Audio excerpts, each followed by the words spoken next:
ఎవరైనా విన్నారా?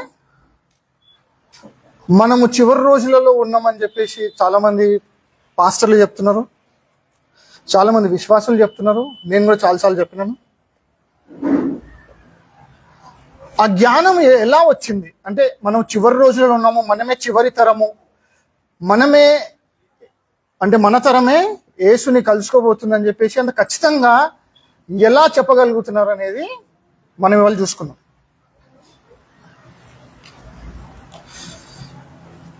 దేవుడు మానవుడిని అంటే ఆదాముని ఎప్పుడు సృష్టించింది? ఎన్నవ రోజు? 6వ రోజు. Very good. 6వ రోజు మానవుని అంటే ఆదాముని దేవుడు సృష్టించిన అనమాట. మనకి మరో మాట ఏం కనిపిస్తుంది అంటే ఇది ఎక్కడ చదవచ్చు అంటే ఆదికాండము 1వ అధ్యాయము 26 నుంచి 31 మొత్తం చదివితే మీకు అర్థమవుతుంది. ఆదాముని 6వ దినము దేవుడు సృష్టించిందని. రైటా? మనకు ఇంకొకటి అర్థమైంది ఏంటంటే 2 పేతురు. ఎవరైనా త్వరగా చదవాలి, ఎందుకంటే స్క్రీన్లో కనిపిస్తలేదు కాబట్టి చాలా స్లైడ్స్ ఉన్నాయి కదా. 2 పేతురు 3వ అధ్యాయము 8వ వచనం చెప్పండి. 3:8. 2 Peter 3:8 మర్చిపోవద్దంట.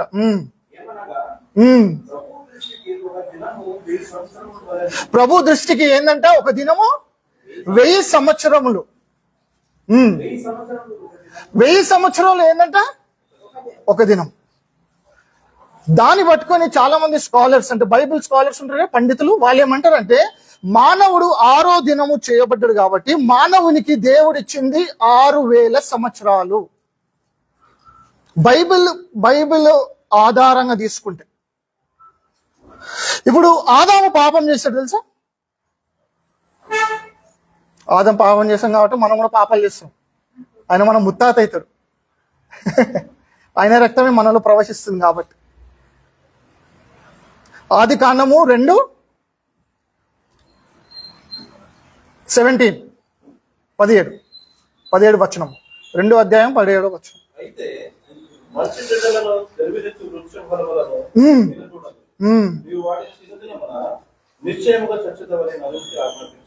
అని ఎప్పుడు తింటాడంట? ఏదైతే రోజు తింటాడో అదే రోజు చనిపోతాడు. కానీ అదే రోజు చనిపోయిందా?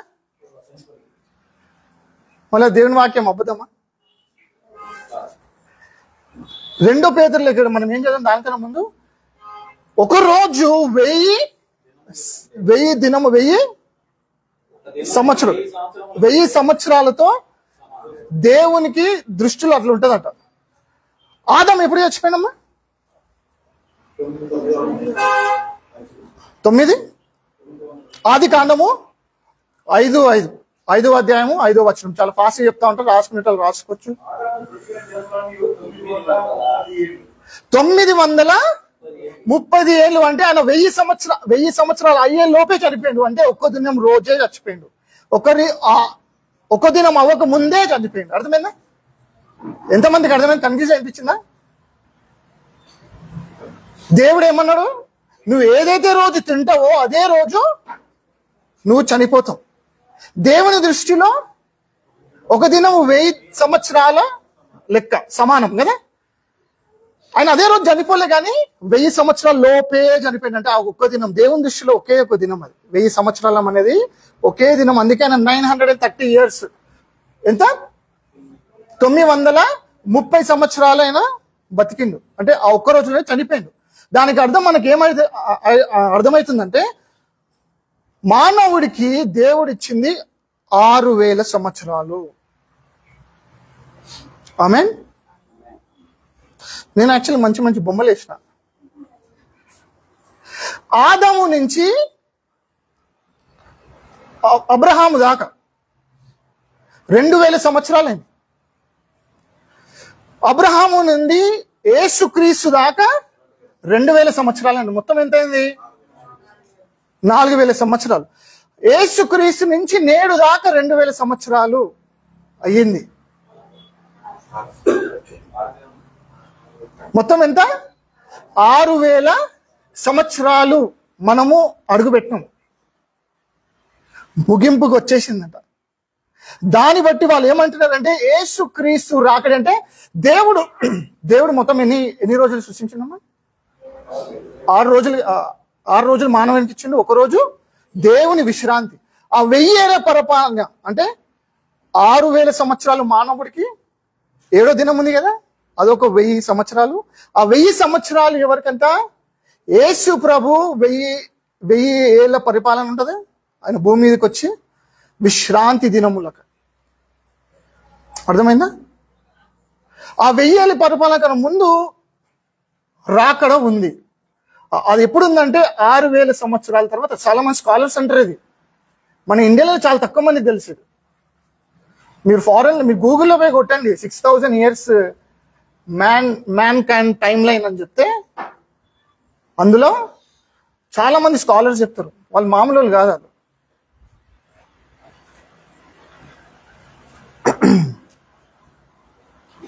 6000 సంవత్సరాల ముగింపుకు వచ్చిందంట.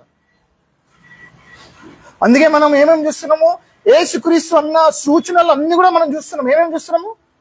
యుద్ధాలు చూస్తున్నాము, కరువులు చూస్తున్నాము, భూకంపాలు చూస్తున్నాం. భూకంపాలు ఈ సంవత్సరాలు అంట మరి ఘోరమైన భూకంపాలు, అతి బలమైన భూకంపాలు ఇదే సంవత్సరంలో వస్తుంది, ఈ మధ్యకాలంలోనే. పాపము పెరిగిపోయింది, ప్రేమలు చల్లారిపోయినాయి. అవునా? మనం ఇంతకుముందు కూడా మాట్లాడినాం. కన్న తల్లే పిల్లలని చంపేస్తున్నట్టు. ఎందుకంటే ప్రియుని కోసం. విన్నారా? ఇంతకుముందు ఒక 10 సంవత్సరాలు 10 సంవత్సరాల వెనకాల మనం మాట్లాడితే ప్రేమకు సాదృశ్యం ఏంటంటే అందరూ తల్లి అంటారు. అంటే తల్లి లేకపోతే తండ్రి అంటారు. కానీ ఇవాళ రేపు తల్లిదండ్రులే పిల్లలను చంపేస్తున్నారు. పిల్లలు తల్లిదండ్రులను చంపేస్తున్నారు తెలుసా? మొన్న రీసెంట్గా ఇవన్నీ న్యూస్. నేను కొత్తగా చెప్పడం అవసరం లేదు. ఆస్తుల కోసం అంట త్వరగా ఆస్తి రావాలని చెప్పేసి నాన్నని చంపేసిరట. నిన్న ఒక న్యూస్, అన్న తమ్ముళ్ళు ఇద్దరు కలిసి ఒకే భార్యని పెళ్లి చేసుకున్నారట. ఆస్తి బాగున్నట్టుంది ఆమె. ఇది ఎక్కడ? హిమాచల్ కదా. నిన్న న్యూస్ అది. నిన్న మొన్న 2-3 days న్యూస్. 1 month అది. నేను నిన్ననే చూసిన.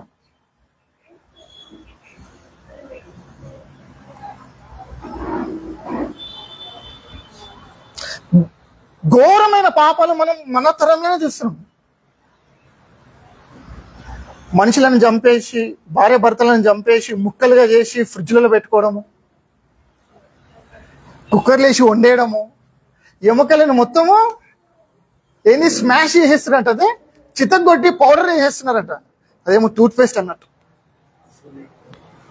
సిమెంట్ అది చాలా పెద్ద కేసు. ఎక్కడది? అది చాలా ఫేమస్ కేసు అది.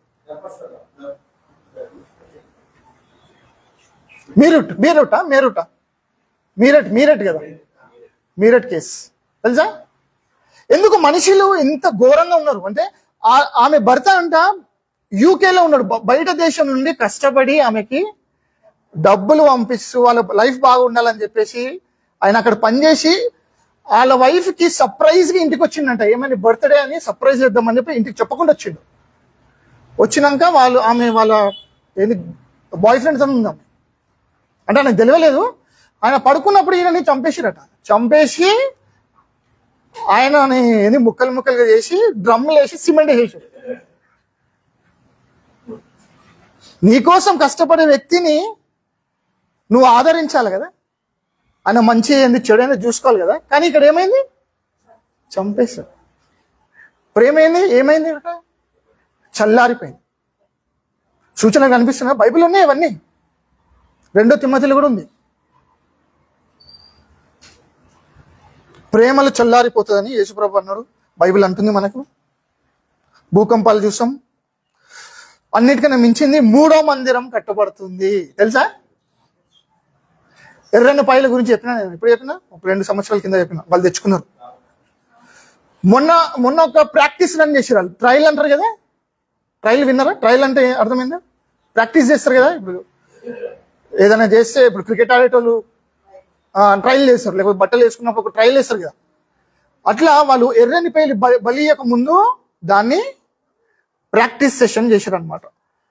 అది ఎప్పుడు చేసినట్టు మొన్న ఒక జూలై అనుకుంటా, జూలై 1st వైపు చేసి ఇప్పుడేమంటున్నారు తెలుసా, అది ప్రాక్టీస్ అని కాదు, అదే ఒరిజినల్ అని చెప్తారు కొంతమంది. దాన్ని ప్రాక్టీస్ అని ఎందుకన్నారంటే, ఒకవేళ అది ఒరిజినల్ అని చెప్పి ఉంటే అప్పుడే ఇంకా యుద్ధాలు ఎక్కువ అయ్యేదని చెప్పేసి వాళ్ళు అందరిని మోసగించి ఏదైతే బలి ఇయ్యాలో అదే బలి ఇచ్చేసారు అని చెప్పి వాళ్ళు కూడా అంటున్నారు. కొంతమంది అంటున్నారు, అందులో ఎవరో కాదు, ఎవరైతే అది అమ్మిర్రో యుఎస్ ప్రాంతంలో ఒక ఆయన ఉంటాడు, ఆయన ఫేస్బుక్లో ఉంటాడు, అందరూ ఓపెన్ గా మాట్లాడతారు. ఆయననే దాన్ని పెంచి ఇజ్రాయెల్కి పంపించిన అనమాట. ఆయన చెప్పిన మాటలు, ఆయన చచ్చిపోయి దాన్ని బలిచ్చేటప్పుడు ఈయనను కూడా పిలిచిండు, ఎందుకంటే ఆయన పశువులే కాబట్టి. ఆయన కూడా పోయి ఆయన వీడియో తీస్తూ మరి అది ఎర్రనిపై కాలి బూడిదే, ఆ బూడిదని కూడా చూపించిండు ఆయన. దీన్ని బట్టి ఏమర్థమవుతుందంటే 3వ మందిరం రాబోతుంది. ఎందుకంటే యేసుప్రభు అన్నాడు, అంత్యక్రీస్తు ఎప్పుడైతే వస్తాడో ఆయన 3వ మందిరంలో కూర్చొని నేనే దేవుడని ప్రకటించుకుంటాడంట. ఆయన కూర్చోవాలంటే మందిరం ఉండాలి కదా, ప్రస్తుతానికి మందిరం లేదు. ఆ 3వ మందిరం కట్టాలంటే వీళ్ళకి ఎర్రని పేరు ఏం కావాలా, దాన్ని బూడిదే కావాలా. అందుకే ఎర్రని పేర్లు తెచ్చుకున్నారు. యూదులు కొన్ని యూదులలో పెద్దలు ఉంటారు కదా, మత పెద్దలు ఉంటారు కదా, వాళ్ళు ఏమంటున్నారంటే, మేము మా మెస్సేయతో మేము మాట్లాడుతున్నాము, సమయం వచ్చినప్పుడు మేము ఆయనని ఈ లోకానికి పరిచయం చేస్తాము. అంటే ఆ మెస్సేయ ఎవరో కాదు, మనకి అంత్యక్రీస్తు. వాళ్ళు మెస్సేయ అని అనుకుంటారు, కానీ 3.5 సంవత్సరాల తర్వాత వాళ్ళకి కళ్ళు తెరవబడి వాళ్ళు ఏమంటారంటే, ఈయన కాదరయ్యా యేసుప్రభువే నిజమైన మెస్సేయ, మనము మోసపోయినామని. అలా 3.5 సంవత్సరాలు ఏల్చినాక అప్పుడు 2వ రాకడలో వస్తారు. కానీ ఇక్కడ ఒక మంచి అద్భుతమైన విషయం ఏంటంటే, మెయిన్ టాపిక్ అదే. దానికి వెళ్ళక ముందు, ఆ టాపిక్ వెళ్ళక ముందు, ఫాలిఫస్ జోసిఫస్ అని విన్నారా? జోసిఫస్ ఎవరు చెప్పండి? చరిత్రకారుడు, హిస్టోరియన్. ఆయన మామూలు చరిత్రకారుడు కాదనమాట. ఆయన ఎప్పుడు పుట్టాడంటే ఆ టైంలలో ఆయనకి ఎట్లా అంటే చాలా కనెక్షన్స్ ఉన్నాయి. ఆయన మామూలు వ్యక్తి కాదు, ఆయన ఎట్లా అంటే పొలిటీషియన్. ఒక పొలిటీషియన్, బాగా జ్ఞానవంతుడు. వాళ్ళ తండ్రి ఎవరంటే ఒక యాజకుడు వంశంలో పుట్టిన ఫాలిఫస్ జోసిఫస్ అనమాట. ఆయన యేసు ప్రభు గురించి కూడా రాశారు. ఇప్పుడు ఎవరైనా అడిగారు అనుకో, నువ్వు బైబిలే చెప్పగరా బాబు, యేసు ప్రభు అంటే బైబిల్ గురించి కాదు, బైబిల్ బయట ఏమైనా ఉంటే, సోర్సెస్ ఉంటే దాని గురించి చెప్పిన అప్పుడు నమ్ముతామని సవాల్ వేసిన వాళ్ళు ఉన్నారు. అప్పుడు స్కాలర్స్ కానీ ఎవరైతే విశ్వాసులు ఎవరైతే బలంగా దేవుని గురించి సాక్ష్యం చెప్తారో అప్పుడు ఫాలిఫస్ జోసిఫస్ చరిత్రకారుని గురించే మాట్లాడతారు. జోసిఫస్ అనే మాటలు ఏంటంటే, యేసు ప్రభు దేవుడు, ఆయన నిజంగానే మనిషి రూపంలో వచ్చాడు, యూదులకి మెస్సయ్య ఆయననే, ఆయన అద్భుత కార్యములు చేశాడు, చనిపోయిన వాళ్ళని తిరిగి లేపాడు, ఆయన చచ్చిపోయి మళ్ళీ తిరిగి లేచాడు, ఆయన మళ్ళా రాబోతున్నాడు అని మొత్తం అన్ని కూడా రాసిండు. ఆయనని మనిషి అనడము తప్పు, ఆయన మనిషి కన్నా ఎక్కువ దేవుడు అని చెప్పినాడు. ఆయన కూడా ఒక బిలీవర్, ఆయన కూడా ఒక క్రిస్టియన్. ఎవరు? ఈ జోసిఫస్ అనే చరిత్రకారుడు. ఈ జోసిఫస్ అనే చరిత్రకారుడు దేనికి కనెక్ట్ చేస్తున్నాడంటే 6000 సంవత్సరాల గురించి. కరెంట్ ఉంటే బాగుండు, మీకు కొన్ని చూపిస్తే బాగుంటుంది. బైబిల్లో మనం చదువుకుంటే ఫరిసీలు ఉంటారు కదా, గుంపులు ఉంటారు. ఫరిసీలు ఉంటారు, ఇంకెవరు ఎవరు ఉంటారు? సద్దకేయులు అంటారా? సద్దకేయులు. మనకు ఫరిసీలు తెలుసు, సద్దకేయులు తెలుసు. ఇంకొక గుంపు ఉంటాయి. ఆ గుంపు ఏంటంటే పరిశుద్ధమైన గుంపు అనమాట. వాళ్ళని ఏమంటారు అంటే ఎస్సీన్స్ అంటారు. ఇవన్నీ కూడా బైబిల్లో లేవు, కానీ ఎస్సీన్స్ అంటారు. ఎస్సీన్స్ గుంపు వాళ్ళు ఎట్లా అంటే వాళ్ళు చాలా పరిశుద్ధంగా ఉంటారట. వాళ్ళు ఈ ఫరిసీల లెక్క దేవుని వాక్యాన్ని తారుమారు చేసి ప్రజలకు చెప్పడము, లేకపోతే ఆచారాలను మొత్తము ఏమి తప్పుగా అనుసరించడం, అలాంటివన్నీ చేయరాదు.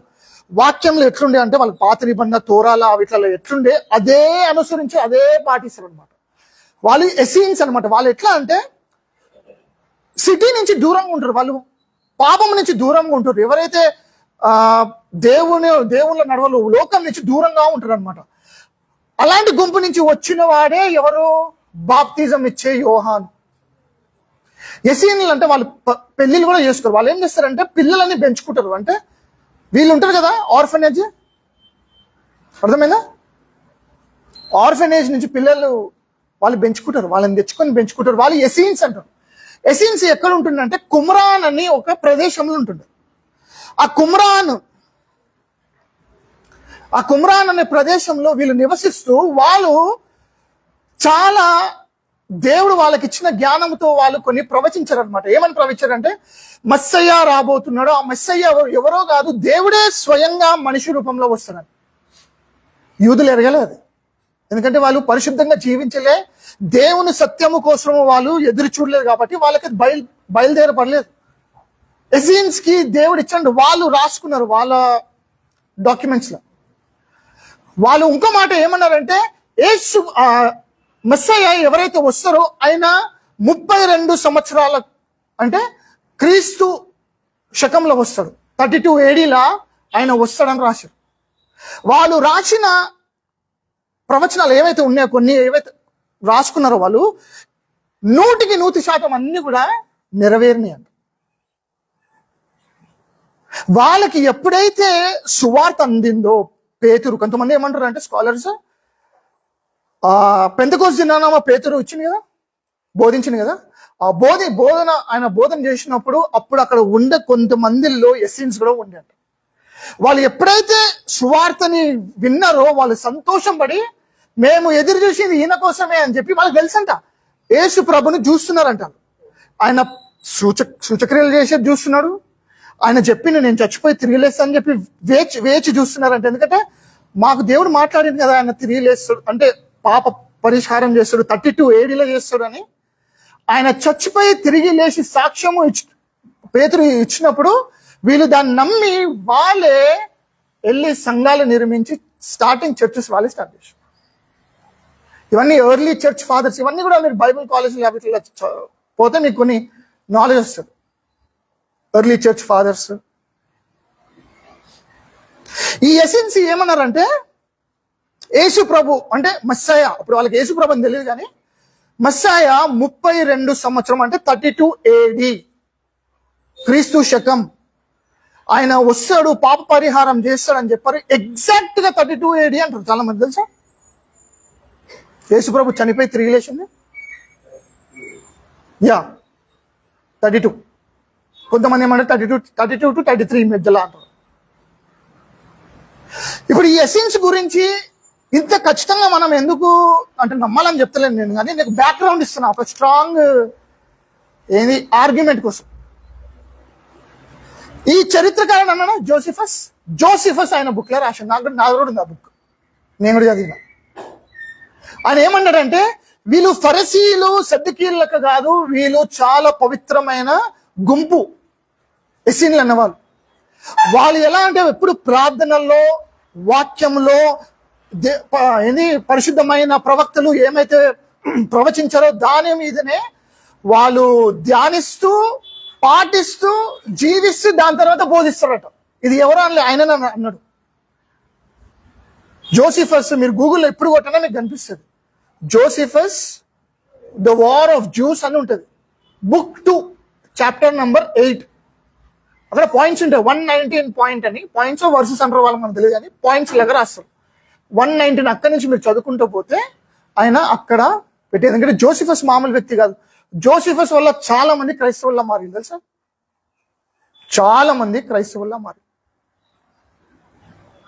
న్యూరో రాజు చాలా మంది క్రైస్తవులను చంపేసిందని చాలా మంది తెలుసా? అది తెలుసా? ఎంతమంది తెలుసు న్యూరో రాజు చాలా మంది క్రైస్తవులను చంపేసిందని తెలుసా?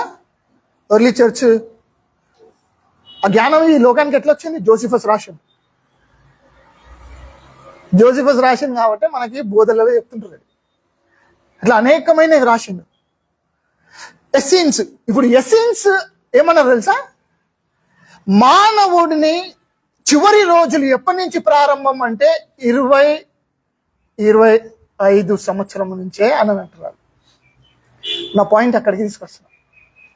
2025లో మానవుడిది ఏంది లాస్ట్ డేస్ అనేది బిగినింగ్ అంటారు కదా, స్టార్ట్ అవుతుందంట అక్కడి నుంచి అని అన్నాడు ఆయన. వాళ్ళు రాసుకుంది అనమాట. అంటే స్కాలర్స్ ఏమంటున్నారంటే ఒకవేళ అది నిజమైతే మనము చూసే ఇప్పుడు ఉన్న పరిస్థితి, ఇప్పుడు ఉన్న సూచనలు, యేసుక్రీస్తు చెప్పే సూచనలు కూడా అన్ని కూడా సేమ్ అదేగా ఉంది. యుద్ధాలు, కరువులు, అబద్ధ ప్రవక్తలు. అంకుల్ అన్నారా అబద్ధ ప్రవక్తలు ఉన్నారు చాలా మంది. నేనే యేసుక్రీస్తు అన్నారు తెలుసా? ఇంతకుముందు నేను వీడియో చేపించిన. చాలా మంది ఉన్నారు యేసుక్రీస్తు నేనే అని చెప్తున్నారు. చాలా మంది నమ్ముతున్నారు కూడా వాళ్ళని. ఆస్ట్రేలియాలో ఉన్నాడు, రష్యాలో ఉన్నారు. రష్యాలో పుట్టిన మొన్ననే కేసు వేసి అని జైలు వేసినాడు తెలుసా? చదివారేమని నువ్వు యేసుక్రీస్తు అని చెప్తావా అని చెప్పి జైలు వేసినాడు. మంచి పని చేసిండు అనుకో. అబద్ధ ప్రవక్తలు. మొన్న అంతేందుకు మన తెలుగు రాష్ట్రంలో ఒక ఆమె వచ్చింది తెలుసా? నేనే యేసునని చెప్పి మాట్లాడింది తెలుసా? వీడియోస్ చూపించాం. వినరా? Very good. రైట్, పేరు మర్చిపోయినా ఆమెది. వీడియోస్ ఉన్నాయి ఇంకా. నేనే యేసుక్రీస్తునని చెప్తుంది ఆమె. దీన్ని బట్టి ఏమని అర్థమవుతుందంటే దేవుడు మనతోని మాట్లాడుతున్నాడు. సిద్ధపడండి సంగమా, నేను రాబోతున్నా. సిద్ధపడండి, సిద్ధపరచండి. పవిత్రంగా జీవించాలా. పవిత్రంగా జీవించకపోతే, దేవునికి లోబడకపోతే ఎత్తబడం. ఇప్పుడు నా మెయిన్ ఫోకస్ ఏంటంటే ఈ శ్రమకాలము రాకముందు 7 సంవత్సరాల శ్రమకాలం ఉంటుంది. అది రాకముందు మనకి ఒక సర్ప్రైజ్ ఉందన్నమాట. దాని ఏమంటారంటే సంఘం ఎత్తబడము, రహస్య రాకడంట. విన్నారా ఎప్పుడైనా? ఆయన ఒక దొంగ ఫోన్ చేసి వస్తాడా, మెసేజ్ పెడతాడు, వాట్సాప్ వీడియో కాల్ చేస్తాడా, లేకపోతే అడ్వర్టైజ్మెంట్ ఇస్తాడా పలానా ఇంటికి వెళ్తున్నానని. ఆయన ఎప్పుడు వస్తాడో ఎప్పుడు పోతాడో తెలియదు. అట్లా యేసు ప్రభు వచ్చిపోయేది తెలియదంట. రహస్యంగా వచ్చి ఆయనలో ఉన్న వాళ్ళని ఆయన ఎత్తుకోబోతాడు. దానికోసం మనము తలలు ఎత్తాలా అని బైబిల్లో రాసి ఉంటుంది.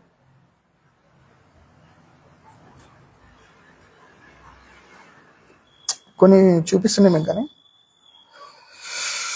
ఇప్పుడు మనం ఉండే కాలం ఏంటంటే కృపకాలం అంటారు. చర్చ్ ఏజ్, గ్రేస్ పీరియడ్ అంటే కృపకాలము. అందుకే మనం ఎంత పాపం చేసినా మళ్ళీ దేవుని దగ్గరకు వస్తున్నాం అంటే అది కృప.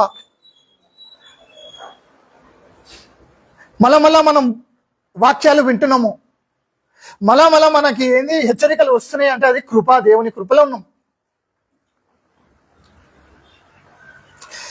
కృపకాలం కన్నా ముందు ఎలా ఉందంటే ఎవరైనా ఏదైనా ఘోరమైన పాపం చేసినాక వాళ్ళు చేసి రాళ్ళు దోసుకుని చంపేస్తారు తెలుసా? తెలిసిందనుకో. ఇప్పుడు అవుతుంది అట్లా లేదు. అందుకే కృపకాలం అంటారు. కృపకాలం అయిపోయినాక ఒక సర్ప్రైజ్ ఉంది. దాని తర్వాత వచ్చేది ఏంటంటే 7 సంవత్సరాల శ్రమకాలము. ఇంగ్లీష్లో ఏమంటారంటే జేకబ్స్ ట్రబుల్, అంటే యాకోబు శ్రమకాలము. ఇజ్రాయల్ అని అంటలేడు, యాకోబు అంటుండంటే విశ్వాసంలో లేనప్పుడు ఆయన యాకోబు, విశ్వాసంలోకి వచ్చినాక ఇజ్రాయెల్. దేవుడు తెలుసుకున్నాక యాకోబు అనే పేరు ఇజ్రాయెల్ గా మారింది. దేవుడు తెలియనప్పుడు ఆయనని ఏమన్నారంటే యాకోబు అంటే మోసగాడు. తెలుసా? అర్థమైందా? యాకోబు అంటే ఇది మెయిన్. యాకోబు ఇజ్రాయెల్. యాకోబు పేరు ఇజ్రాయెల్ గా మార్చబడ్డది తెలుసు కదా. ఇప్పుడు ఇజ్రాయెల్ ప్రజలు యాకోబుతో సమానం అనమాట. వాళ్ళు యేసు ప్రభుని ఇంక ఎరగలేదు కాబట్టి అందుకే వాళ్ళని ఇంకా యాకోబు అని పిలుస్తున్నాడు బైబిల్లో. వాళ్ళకి ఆ 7 సంవత్సరాలు మెయిన్ ఫోకస్ వాళ్ళకే. యాకోబు శ్రమలు అని రాసి ఉంటుంది. ఎక్కడ రాసి ఉంటుంది అంటే ఇది యెరెమీయా అందులో రాసి ఉంటుంది. యెరెమీయా గ్రంథంలో రాసి ఉంటుంది. ఈ 7 సంవత్సరాల కన్నా ముందు యేసుక్రీస్తు అంటే ఆయన సంఘాన్ని ఎత్తుకోబోతాడు. రహస్యంగా ఏమంటారు దాన్ని, ఎత్తబడతారు అనమాట. చాలా మంది నమ్మరు దీన్ని. చాలా మంది అంటే చాలా మంది కాదు, బైబిల్ తెలియని వాళ్ళు నమ్మరు. కొంతమంది ఫారెన్ నుంచి వచ్చింది. ఇది కూడా నేను లాస్ట్ టైం అన్నట్టు వాళ్ళు ఏమన్నారంటే సంఘం ఎత్తబడడం ఇలాంటివన్నీ లేదు, ఇది ఒక వ్యక్తి 1880s ఆయన వచ్చి బోధించిందని చెప్తారు. అవన్నీ పక్కకు పెట్టి బైబిల్ ఏమంటారు మనం చూద్దాం. ఓకేనా? Praise the Lord. నిద్ర వస్తుందా? రైట్.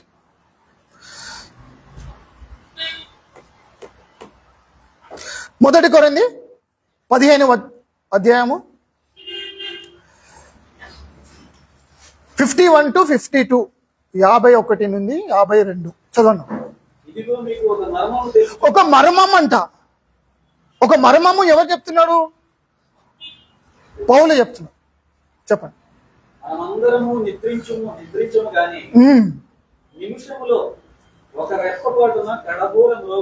కడబూరం మ్రోగగానే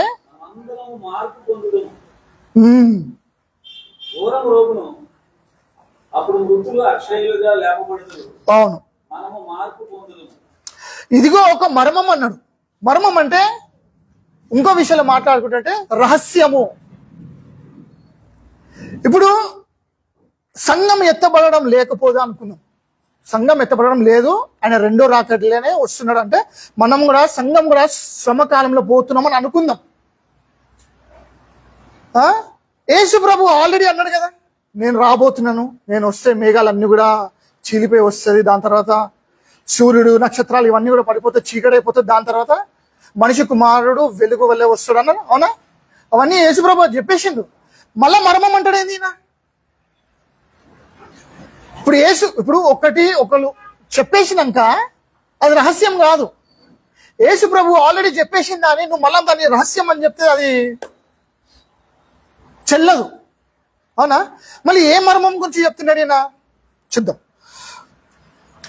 దానికన్నా ముందు మనం ఒకటి చూద్దాం. ఏంటంటే బైబిల్లో ఆల్రెడీ రహస్య రాకడలు అయిపోయినాయి. కొన్ని ఎలా అయినాయి అంటే, హానోకు ఆదికాండము 5:24, ఆదికాండము 5:24.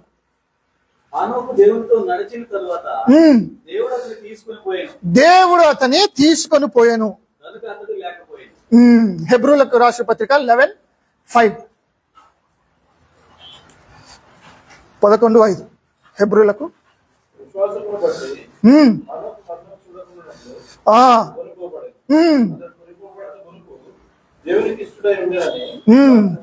ఆయన కొనుక్కోబడాడంటాడు. ఆయనకు మరణం అనేది తెలియలే, మరణము ఆయన రుచి చూడలే, కానీ దేవునితో ఆయన మంచిగా నడిచాడు, సంతోష పెట్టాడు కాబట్టి ఆయనని కొనిపోబడ్డాడు. అంటే ఎత్తబడ్డాడు. అది ఎప్పుడు ఎత్తబడ్డాడు తెలుసా? ఆయన ఎత్తబడిన తర్వాత ప్రళయం వచ్చింది, నోవా ప్రళయం వచ్చింది కదా. అంటే ప్రళయం రాకముందు ఎత్తబడ్డాడు. సంఘము కూడా ఈ 7 సంవత్సరాల శ్రమకాలం ఏదైతే ఉందో అది రాకముందే ఎత్తబడతామని చెప్పేసి దేవుడు స్వయంగా యేసు ప్రభు అన్నాడు. మనం అది చూసుకుందాం. ఇక్కడ ఆయన ఎత్తబడాలంటే అక్కడ ఏమనుంది? ఆయన దేవునికి ఇష్టడుగా ఉండేట. మనం ఇష్టడుగా ఉండలేం, పడిపోతుంటాం, లేస్తుంటాం. కానీ మన కోసం ఎవరు ఇష్టడుగా బతికిందా? యేసు ప్రభు. మనం ఆయన భార్య కాబట్టి, ఆయన పెళ్లి కుమార్తెడు కాబట్టి మనము ఆయనతో పాటు ఎత్తబడతాం. ఎవరైతే ఆయనని విశ్వసించారో వాళ్ళకి ఆయన ఏమని అధికారం ఇచ్చాడంట? దేవుని కుమారుడు కుమార్తె వల్లే అధికారం ఇచ్చాడు. సో ఆ ప్రామిస్ వల్ల, యేసుక్రీస్తు వల్ల మనము ఎత్తబడతాం. ఆమె ఏలియా 2వ రాజులు 2వ అధ్యాయము 11 వచనం. వారు ఇంకా వెళ్ళొచ్చు మాట్లాడుతుండగా ఇదిగో అగ్ని రథములు కనబడి ఇద్దరిని వేరు చేసింది. అప్పుడు ఏలియా సుడిగాలి చేత ఆకర్షణకు ఆరంభమైంది. ఏలియా కూడా చావు రుచి చూడలేదు. దేవుడు ఆయనని కొనిపోయాడు, ఎత్తబడ్డాడు. చాలా ఉన్నాయి ఎట్లా.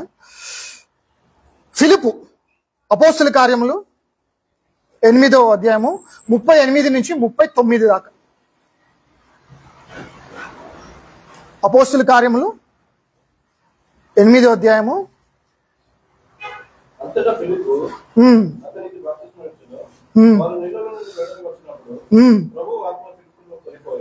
ప్రభు ఆత్మ ఫిలిప్పుని కొనిపోయాను అంటే ఆయన ఎత్తబడ్డాడు. ఎత్తబడి వేరే ప్రదేశాన్ని తీసుకుపోయినమాట. పౌలు 2 కొరింథీ 12:2 క్రీస్తునందు మనుషుని నేను ఎరుగుదును. అతడు 14 సంవత్సరముల కిందట 3వ ఆకాశములకు కొనిపోబడను. 3వ ఆకాశం. అతడు శరీరంతో కొనిపోబడను నేను ఎరుగను. శరీరం లేక కొనిపోబడను నేను ఎరుగను. అది దేవుడికి తెలుసు. అది పౌలు ఆయన గురించి మాట్లాడుతున్నాడు.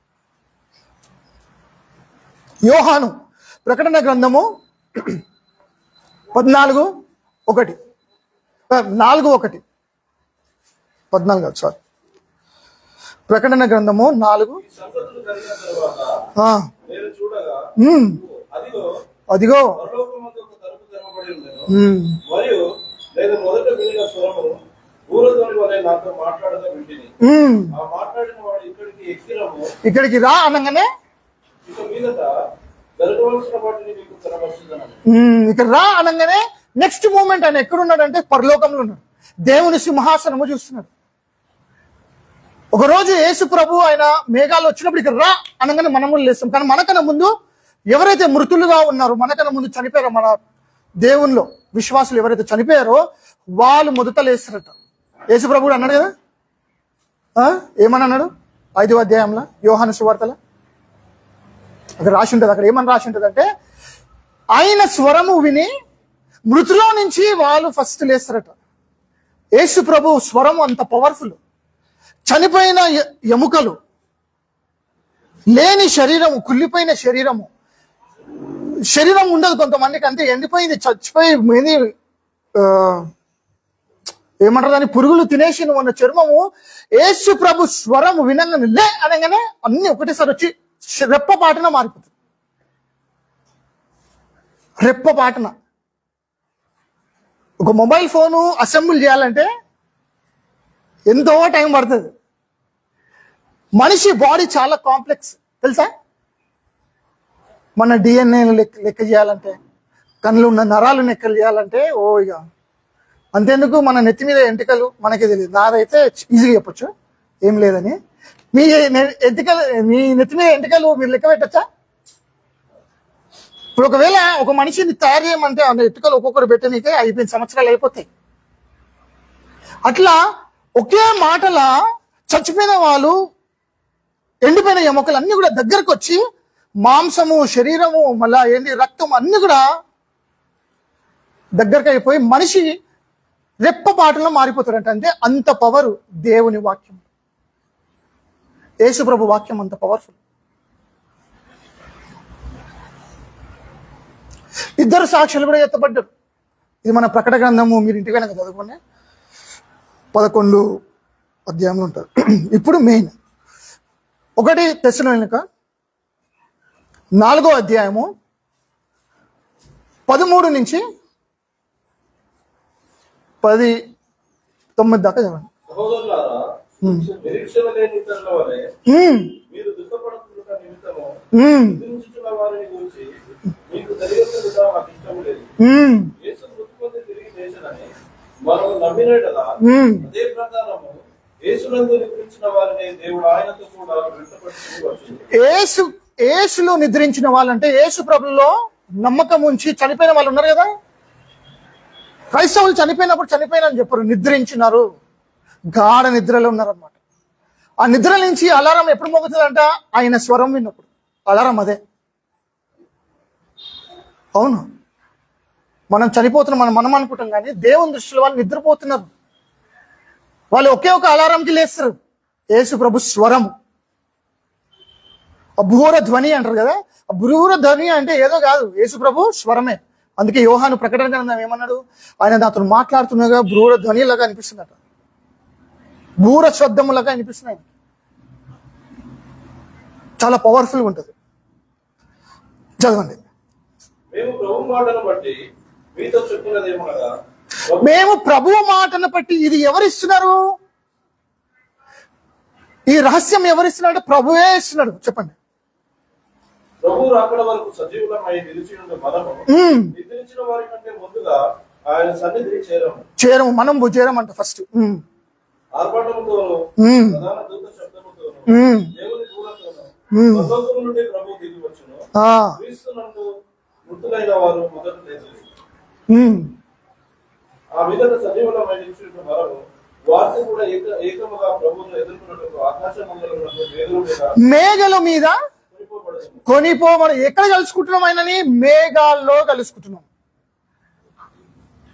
ఆయన ఎక్కడ వస్తున్నాడు? మేఘాల్లో వస్తున్నాడు, మధ్య ఆకాశంలో వస్తున్నాడు. రెండో రాకల్లో ఎట్లా వస్తున్నాడు? తెల్ల గుర్రం మీద వస్తున్నాడు. మళ్ళీ ఇదేంది?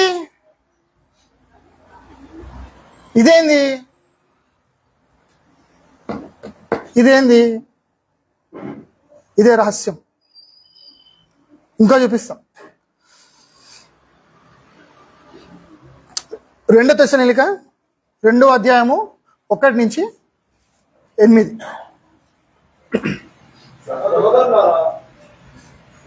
ఇప్పుడే వచ్చి ఉన్నట్టుగా మాటల వలన ఆయనను మా ఇద్దరు నుండి వచ్చినదని ఇక్కడ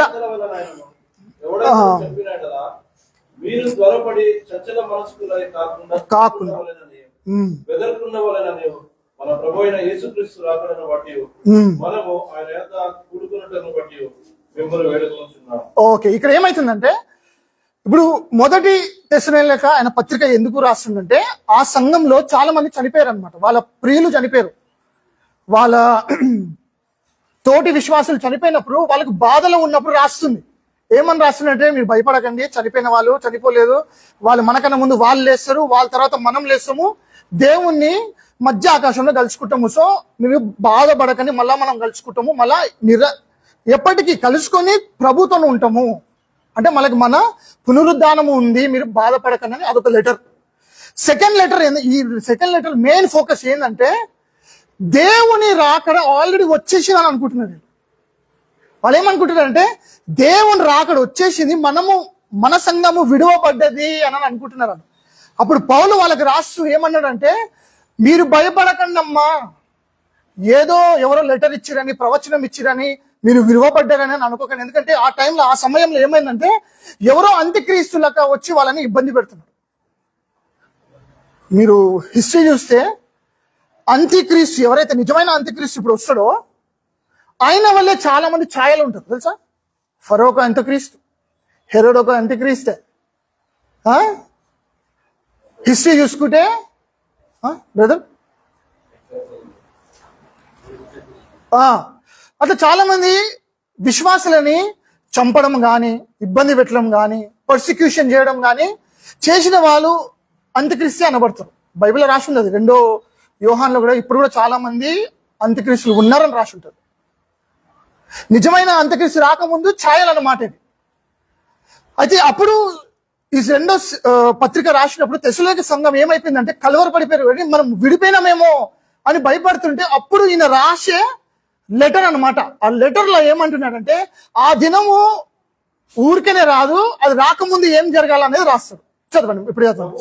ఇప్పుడే వచ్చి ఉన్నట్టుగా ఆత్మ వలనైనను మాటల వలనైనను మా ఇద్దరి నుండి వచ్చినదని చెప్పిన పత్రికల వలనైనను ఎవడైనా చెప్పిన ఎడల మీరు త్వరపడి చంచల మనస్సులు కాకుండా. ఇప్పుడు అంకుల్ అన్నారు కదా, ధ్యానించినామా వాక్యం ధ్యానించినప్పుడు అబద్ధ బోధకులు ఉన్నారు, అబద్ధ ప్రవక్తలు, వాళ్ళు కూడా చెప్పారు అనమాట వాళ్ళకి మనం విడవబడ్డాము, ఆయన వచ్చేసాడు, వెళ్ళిపోయింది, కొంతమంది వెళ్ళిపోయారు, మనం విడవబడ్డాము అన్నారు. అప్పట్లో టెక్నాలజీ లేదు కాబట్టి ఒకరికొకరు ఫోన్ చేసుకోలేరు. ఇప్పుడు ఇక్కడి నుంచి వరంగల్లో ఏమవుతుందంటే వాళ్ళకి తెలియదు, వెంటనే ఇక్కడి నుంచి వాళ్ళకి ప్రయాణం అయి తెలుసుకుంటే తెలుస్తుంది. అంతేనా? వాళ్ళకి ఎవరో ఇష్టం వచ్చిన ప్రవచనాలు చెప్పేశారు, కానీ కొంతమంది ఎత్తపడరు, మనం విడవబడ్డాం అంటే దాని అర్థం ఏంటంటే కొంతమంది ఎత్తపడతారు, కొంతమంది విడవబడతారు. యేసుక్రీస్తు అన్న మాటలు అవేనా? ఇద్దరు రుబ్బుతుంటారు, ఏమంటారు దాన్ని? ఇసురు రాయి. ఒకరు విడవబడతారు, ఒకరు ఎత్తపడతారు, కొనుకోబడతారా. ఇంకొకటి ఇద్దరు పడుకొని ఉంటారట, ఒకరు ఇడవబడతారు, ఒకరు ఎత్తపడతారు. ఇద్దరు ఏంది ఫీల్డ్లా అంటే పొలంలో పనిచేస్తుంటారు, నడుస్తుంటారు, మాట్లాడుతున్నారు అనుకో. ఒకరు విడవబడతారు, ఒకరు ఎత్తపడతారు. విడవబడడం అండి, ఎత్తపడడం ఏంది?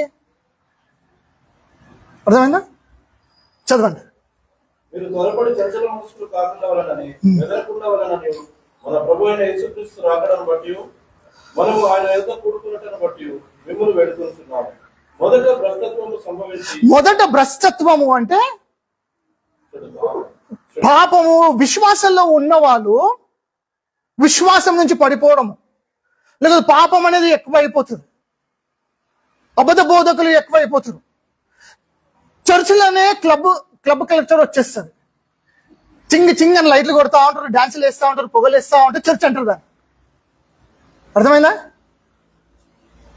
పైనుంచి దేవుని వాక్యాలే ఇలా కనిపిస్తుంది. సంఘం చూస్తే మొత్తము క్లబ్ లెక్క ఉంటుంది. అర్థమైందా? అబద్ధ ప్రవక్తలు వస్తారు, అబద్ధ బోధకులు వస్తారు. క్రైస్తవులే అంటారు కానీ మళ్ళా పాపంలోనే తిరుగుతుంటారు. క్రైస్తవులు అంటారు కానీ ఇంకలేని మోసం చేసుకుంటూ తిరుగుతూనే ఉంటారు. క్రైస్తవులు అంటారు కానీ మళ్ళా అదే అక్రమ సంబంధాలు. పాస్టర్లు ఇవాళ పాస్టర్లు వర్షిప్ లీడర్లు కూడా ఎన్లున్నారు? అక్రమ సంబంధాలు ఉన్నారు. అవునా? పట్టబడుతున్నా లేదా? దేవుని పాటలు పాడతారు. అప్పుడే భార్య పక్కన ఉంటుంది ఇంకో అమ్మాయితో, భర్త పక్కన ఉంటాడు ఇంకో అబ్బాయితో. వయసు ఉండదు, వరుస ఉండదు. ఇవన్నీ ఎక్కువైతుందా లేదా? మన రోజులు ఎక్కువ. ఎంతమంది పాస్టర్లు పట్టబడుతున్నారు. ఇవన్నీ కూడా దేవుడు మనకి చూపించేది ఏంటంటే ఇదొక సూచన, భ్రష్టత్వము. సంఘంలో చాలా మంది ఇవి చూసే అన్యులు యేసుక్రీస్తు దగ్గర వస్తలేరు తెలుసా? చాలా మందికి మనం సువార్త మనం కూడా సువార్త వాళ్ళకి బోధించినప్పుడు, అరే మీ దీంట్లోనే మంచి లేరురా బాబు, ఆ పాస్టర్ ఇట్లా అయింది ఏమంటావు అంటే, బైబిల్ రాసింది మీ వల్లనే అన్యులకి దేవుని మాట ఏంటంటే డిస్గ్రేస్, అవమానం పరుచుంది. డిస్గ్రేస్, ఇట్స్ అ డిస్గ్రేస్ అంట. భ్రష్టత్వము సంఘాలకు వచ్చేసింది. చెప్పండి, అదొక ఫస్ట్ సూచన. ఇంకొకటి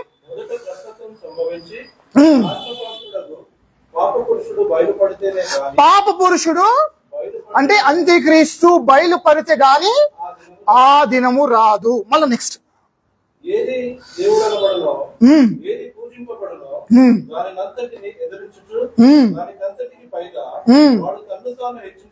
వాడంటే అంత్యక్రీస్తు ఏమంటాడంటే ఈ లోకంలో దేవతలు ఏవి కాదు, క్రైస్తవులు కాదు, ముస్లింలు కాదు, ఏది కాదు, నేనే దేవుని అని చెప్పి అన్నిటికన్నా హెచ్చించుకుంటాడట.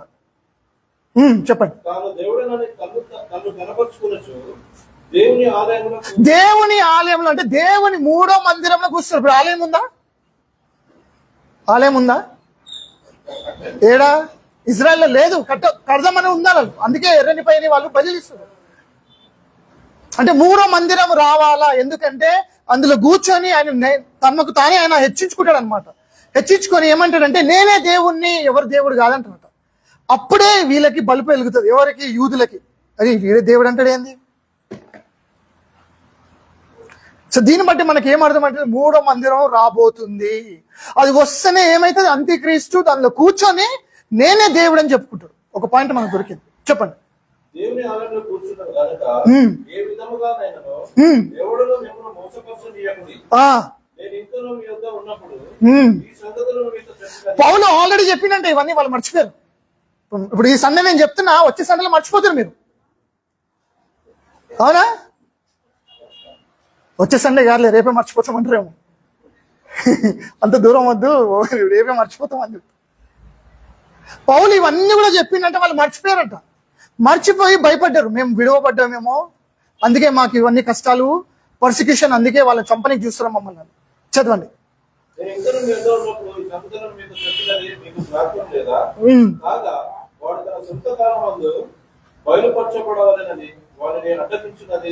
అడ్డగించున్నదంట. ఎవరు? ఆయన రాకుండా, ఇప్పుడు లోకానికి పరిచయం కాకుండా ఎవరో ఆయనని అడ్డగిస్తున్నారా? ఆ అడ్డగించేది ఎవరు? అది మీ ఎరుగుదురు.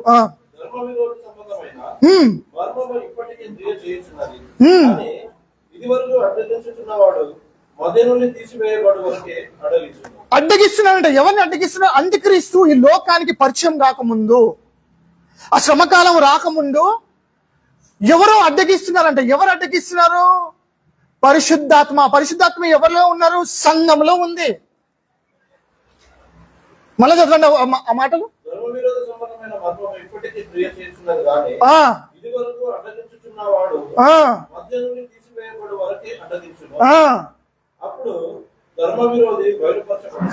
ఆయన తీసివేనంటే సంఘము తీసివేసినాకనే అంత్యక్రీస్తు అనేది ఈ లోకానికి పరిచయం అవుతుంది. వెలుగు సంబంధి వాళ్ళు వెళ్ళిపోయినప్పుడే అంధకారం అనేది కమ్ముకుంటుంది. వెలుగు అంధకారం ఎప్పుడు కలిసి ఉండలేదు. ఉంటే వెలుగు ఉంటుంది, లేకపోతే అంధకారం ఉంటుంది. మనం అందరం దేని సంబంధికులము? వెలుగు సంబంధికులము, దేవుని సంబంధికులము. వెలుగు పోగానే మనం ఎత్తపడంగానే చీకటిగా అమ్ముకుంటుంది. చీకటి అప్పుడు కమ్ముకుంటుంది, అంధకారము కమ్ముకుంటుంది అన్నమాట. ఇప్పుడు ఆయన అడ్డుపించినది ఎవరంటే సంఘము. సంఘములో ఉన్న పరిశుద్ధాత్మ. ఎందుకంటే పరిశుద్ధాత్మకే ఆ పవర్ ఉంది. ఎవరిని? శాతాన్ని ఆపనికి, అంత్యక్రీస్తుని ఆపనికి, చీకటి కార్యాలు ఆపాలంటే శాతాన్ ఉంది. కాబట్టి ఈ లోకం నాశనం అయిపోలేదంటే ఎందుకు తెలుసా? క్రైస్తవులు ఉన్నారు కాబట్టి. అది క్రైస్తవులు మనం గొప్పగా అనుకోం, కానీ పరిశుద్ధాత్మ ఉన్నాడు కాబట్టి మనలో.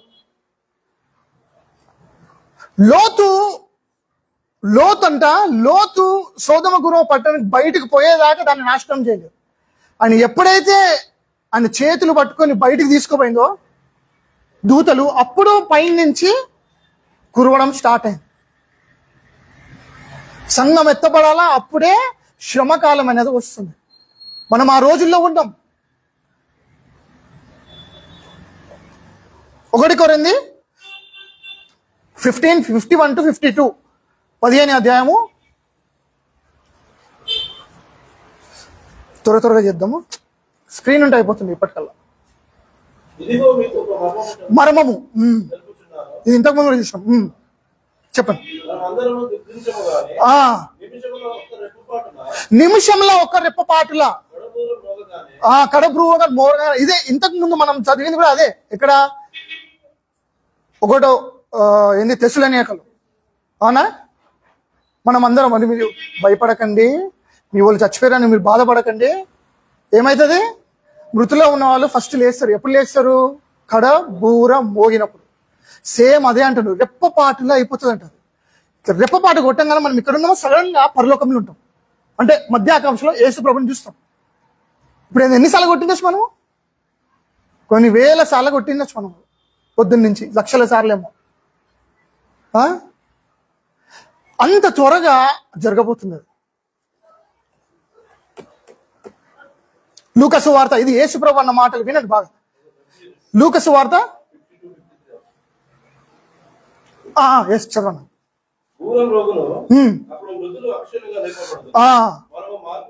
మనము మార్పు పొందును. సేమ్ ఎక్కడ మొదటి తెస్సలోనికలు ఏమైతే రాసిందో 4వ అధ్యాయంలో అదే ఈయన చెప్తున్నాడు. సేమ్ పౌలే. అవును, అవును. ఈ క్షయమైనది అక్షయతను ధరించుకునేటప్పుడు, ఈ మర్త్యమైనది అమర్త్యతను ధరించుకునేటప్పుడు విజయమందు మరణము దృంగివేయబడను అని వ్రాయబడిన వాక్యం నెరవేరుతుంది. అది ఎప్పుడైతుందంటే యేసు ప్రభు వచ్చినప్పుడు. ఓకే.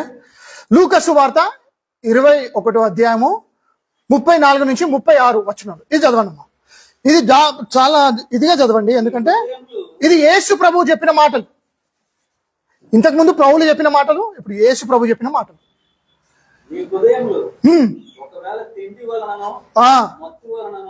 తాగుడు,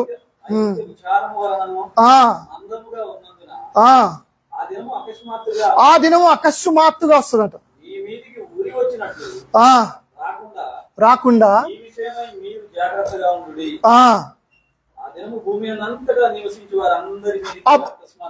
ఏమొస్తుందంట? భూమి ఎంత అంట, ఉట్టి హైదరాబాదే కాదు, అమెరికా కాదు, ఉట్టి ఇండియా కాదు, భూమి అంతా కూడా ఏమొస్తుంది, ఏదో వస్తుందంట. అంటే శ్రమకాలం వస్తుంది. 7 సంవత్సరాల శ్రమకాలం వస్తుంది. 36. తప్పించబడాలంట. ఎట్లా తప్పిస్తాం? ఎట్లా తప్పించబడతాం? యేసు ప్రభు అంటున్నాడు, ఈ భూమి మొత్తముకి ఏదో ప్రళయం లాంటిది వస్తుంది, అంటే నాశనం వస్తుంది, దాని నుంచి మీరు తప్పించబడాలని ప్రార్థన చేయాలంట. చెప్పండి.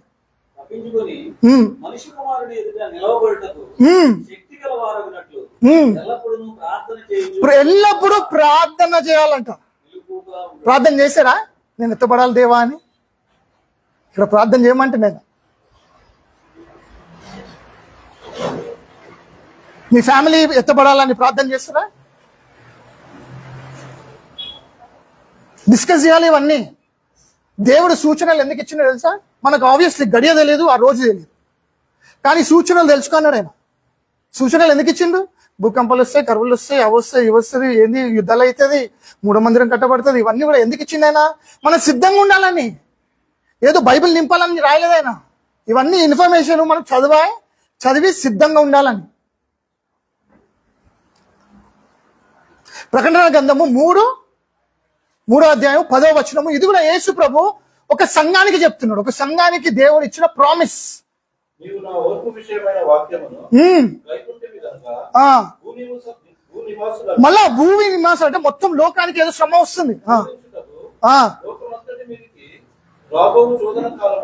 రాబోయే శోధన కాలంలో నిన్ను కాపాడేదను. అంటే శోధన లోపల కాపాడు, శోధన నుంచి బయట తీస్తాడు ఆయన. ఎందుకంటే ఆ 7 సంవత్సరాలు ఎప్పుడైతే శోధన అంటే ఆ ఘోరమైన రోజులు ఎట్లుంటాయంటే, ఇప్పుడు మీరు ఒకవేళ ప్రకటన గ్రంథం చదివితే 6th చాప్టర్ నుంచి చదవండి. 7 సీల్స్ అని ఉంటాయి. 7 ఏమంటారు? సీల్స్ ఏమంటారు?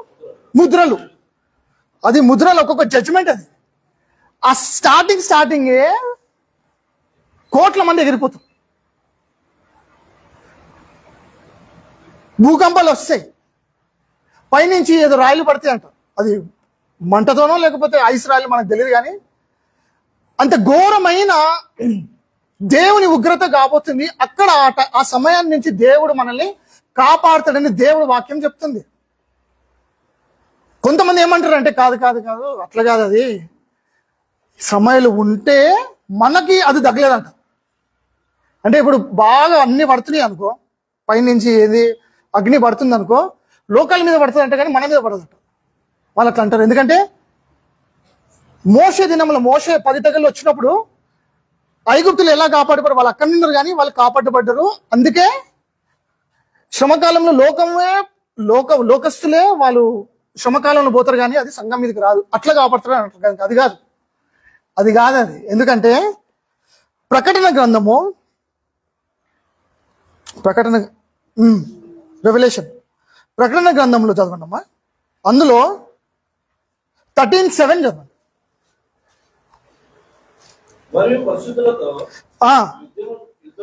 పరిశుద్ధులతో అంటే క్రిస్టియన్స్, విశ్వాసులతో యుద్ధము చేస్తున్నాడంట. ఎవరు? అంత్యక్రీస్తు యుద్ధము చేస్తున్నాడంట. వాళ్ళని జయిస్తాడంట. అర్థమైందా? మొత్తం చదవండి.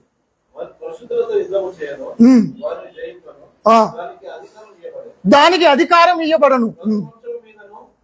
ప్రతి ప్రజ మీదను ఆయా భాషను మాట్లాడే వారి మీదను ప్రతి జనము మీద అధికారం దానికి ఇయ్యబడను. అంటే అంత్యక్రీస్తుకు అధికారం ఉంటది. నువ్వు ఒకవేళ ముద్ర వేసుకోలేదంటే నిన్ను తీసుకుని జైల్లో వేస్తాడు, నిన్ను చంపేస్తాడని బైబిల్లో రాసి ఉంటది. తలకాయలు లేచిపోతాయి అంట ముద్ర లేకపోతే 666. అలాంటప్పుడు ఎట్లా తప్పిస్తాడు? దేవుడు అన్నాడు కదా, ప్రార్థన చేయండి వీటిలన్నిటి తప్పిస్తా అంటుండు. ఇక్కడేమో అంత్యక్రీస్తు మన మీద ఏలుబడి చేస్తాడట. లూకా సువార్తలు కూడా ప్రార్థన చేయండి తప్పించబడతారు. ఫిలడెల్ఫియా చర్చికి అనేది అదే ప్రకటన 3:10. ఇవన్నిటి మీరు నా వాక్యాన్ని ఏంది ఫాలో అయ్యారు కాబట్టి నేను మిమ్మల్ని దీని తప్పిస్తాను. వాళ్ళకి దేవుడు ఇచ్చిన ప్రామిస్, వాగ్దానం అది.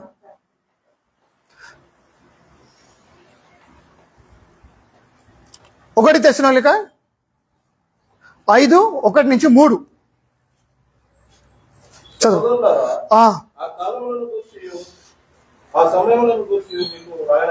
అవును, దొంగ వల్లే వస్తాడంట. ఎవడు? యేసుప్రభు.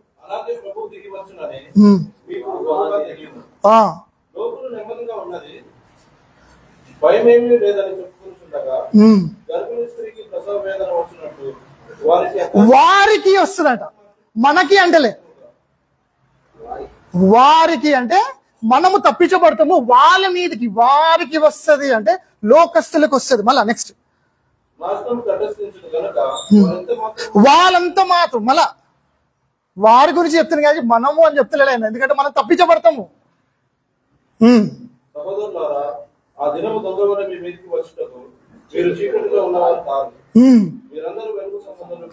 పగటి సంబంధులై ఉన్నారు. మనము రాత్రి వారము కాము, చీకటి వారము కాము. కావున ఇతరుల వలె నిద్రపోక మెలకువగా ఉండి మత్తులం కాక ఇందుము. రైట్. ఇక్కడ ఏమని రాసిందంటే ఆ దినము ఆ గడియ ఎవరికి తెలియదట. పాయింట్. ఇప్పుడు ఒకవేళ అనుకుందాం సంఘం ఎత్తపడదు, సంఘము శ్రమకాలంలో పోతుందంటే మనకి మధ్యలో శ్రమకాలంలో ఏమేమి ఉన్నాయి? వరదలు ఉన్నాయి, పెద్ద పెద్ద ఘోరమైన దేవుని ఉగ్రత చూస్తాం మనం. అన్నిటికన్నా మించింది ముద్ర 666. ఇప్పుడు అనుకోండి 666 అనే ముద్ర 666 అనే ముద్ర గవర్నమెంట్ రిలీజ్ చేసేసింది అనుకోండి. దాన్ని చూసి మనం రేపో మాపో వస్తాడని ఎదురు చూస్తాం కదా క్రైస్తవులు మనకు, ఎందుకంటే వాక్యం తెలుసు.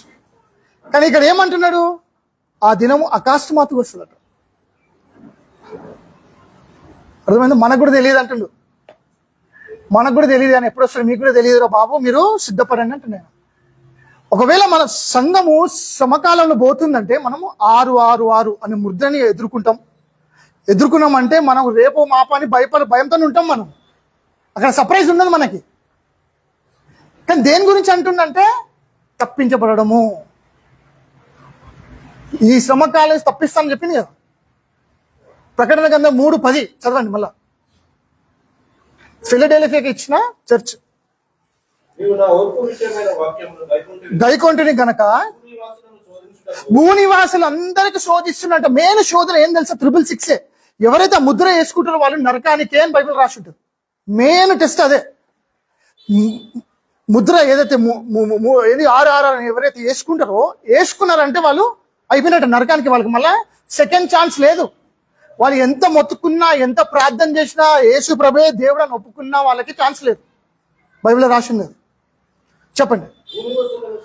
భూమిని శోధించటకు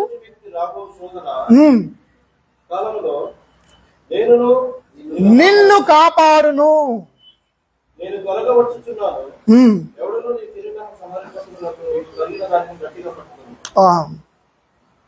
ప్రైజ్ ది లార్డ్. లూకాసు వార్త 34 నుంచి 36, 34 నుంచి 36 వచనం. ఇది బాగా వినండి. ఇది కూడా ఒక మంచి క్లూ. మనుష్య కుమారుడు ప్రత్యక్షమైన దినము జరుగును. ఆ దినమున మిద్దె మీద ఉండేవాడు ఇంట ఉండు తన సామాగ్రిని తీసుకుని పోటకు దిగకూడదు. ఓకే. అలాగే పొలములో ఉండేవాడు తిరిగి రాకూడదు. లోతు బారిని జ్ఞాపకం చేసుకుని తన ప్రాణమును రక్షించుకున్న వాడు దానిని పోగొట్టుకున్నవాడు దానిని సజీవముగా కాపాడుతున్నాడు. ఆ రాత్రి ఇద్దరు ఒక మనుషుల మీద ఉండరు. కొనిపోబడ్డాడండి. ఎక్కడ కొనిపోబడ్డాడు? ఇప్పుడు ఇక్కడ చూడండి. ఇప్పుడు శ్రమకాలము 7 సంవత్సరాలు ఎట్లుంటుంది తెలుసా? నెత్తి పట్టుకోవాలి మనం. అట్లుంటది. పీస్ ఉండదు, శాంతి ఉండదు, సమాధానం ఉండదు. ఎప్పుడైతే ఆ శ్రమకాలం స్టార్ట్ అవుతుంది, మీరు చదవండి. ఫస్ట్ 6 జడ్జిమెంట్స్ చాలా ఘోరంగా ఉంటాయి. కోవిడ్ వస్తే ఎట్లుంది? లోపల బయటికి పోవాలంటే భయం. ఒకరి ఇంటికి వచ్చిందంటే మూతి మూసుకున్నావా లేదని చూస్తాం, లేకపోతే శానిటైజర్ అందిస్తాం. శ్రమకాలంలో దానికన్నా ఘోరంగా ఉంటుంది. యేసుప్రభు ఏమన్నాడంటే ఇంతకు ముందు భూమి ప్రారంభము అవ్వక ముందు నుంచి రాని శ్రమకాలము ఆ 7 years లో చూపిస్తాడట. అందులో 3.5 years, లాస్ట్ 3.5 years అతి ఘోరంగా ఉంటుంది. అంటే దాని మీనింగ్ ఏంటంటే అక్కడ సమాధానం ఉండదు. అక్కడ అందరు భయంతోనే ఉంటారు. ఏంది లోకం మీద ఏం రాబోతుందని చెప్పేసి కలవరంతో దేవుని లేని వాళ్ళందరూ కూడా భయపడతారు. ఇక్కడ ఏం చేస్తుందంటే ఇద్దరు పడుకొని ఉన్నారట. పడుకొని ఉండడం ఏంది అంటే పీస్ఫుల్గా ఉన్నారు. వాళ్ళు పడుకొని ఉన్నారు. కొంతమంది పనులు చేస్తున్నారట. అంటే అలా పడుకొని ఉన్నారు. క్రైస్తవులు కూడా ఉన్నారంట. ఒకడు ఎత్తబడ్డాడు, ఒకడు విడవబడ్డాడు. శ్రమకాలంలో అంత పీస్ఫుల్గా ఉండదు. శ్రమకాలంలో బయ్యింగ్ అండ్ సెల్లింగ్ ఉండదు.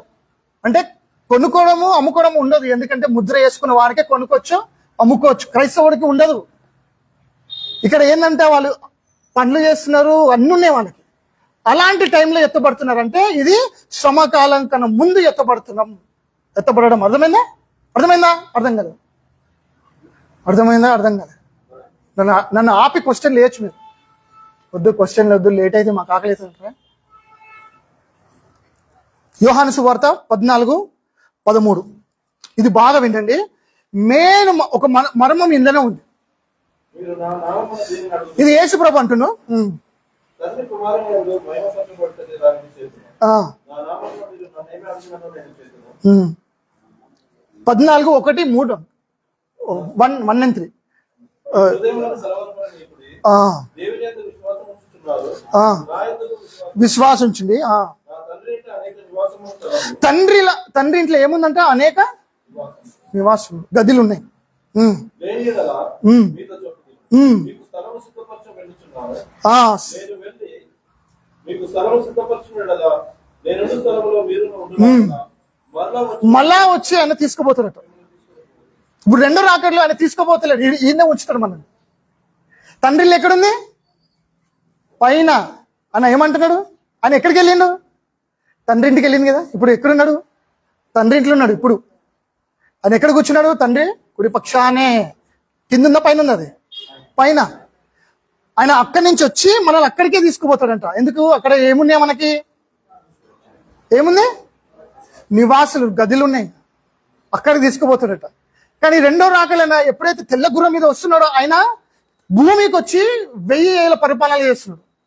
మరి ఇది ఎప్పుడైతుంది? అది ఎప్పుడైతుంది? 7 సంవత్సరాలు కన్నా ముందు పైకి వెళ్తుంది. అది ఎందుకు వెళ్తున్నాం అనేది మనకు తెలుసు.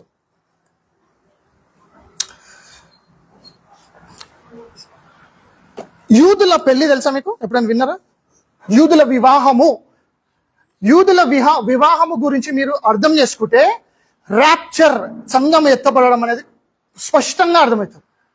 యూదుల వివాహం ఎట్లుంటదంటే ఫస్ట్ పెళ్లి కొడుకు వస్తాడు అనమాట. పెళ్లి కాకముందు పెళ్లి కొడుకు పెళ్లి కూతురు ఇంటికి వచ్చి తండ్రితో పాటు వచ్చి మాట్లాడుకొని సంబంధం కుదురుకొని అని ఏం చేస్తారంటే, ఇది యూదుల పద్ధతి అనమాట. వాళ్ళు ఏం చేస్తారంటే ఒక అమౌంట్ని, ఒక ప్రైజ్ని వాళ్ళు నిర్ణయిస్తారు.